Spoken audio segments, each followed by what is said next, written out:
ang misteryosong liham.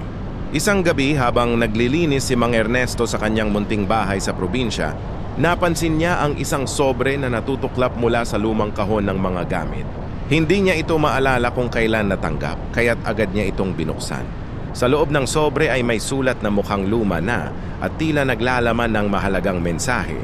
Mahal kong Ernesto, kung nababasa mo ito, ibig sabihin ay nalaman mo na ang totoo. May iniwan akong kayamanan sa ilalim ng lumang puno ng mangga sa likod ng bahay nyo. Sana'y magamit mo ito sa tamang paraan. Ngunit mag-ingat dahil ang sino mang magtangkang kunin, ito nang may kasakiman ay magkakaroon ng sumpa. Isang kaibigan, nanlaki ang mga mata ni Mang Ernesto.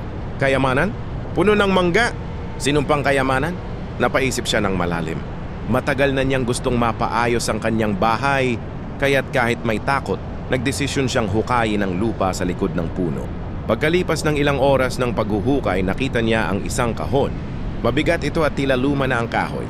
Nanginginig niyang binuksan ang kahon at tumambad sa kanya ang laman nito.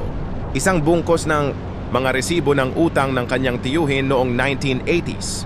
Napaupo si Mang Ernesto at napaisip, pambihira naman, pati ba ang mga resibo may sumpa? Mula noon, tuwing makikita niya ang kahon, natatawa na lang siya sa kanyang inakalang kayamanan.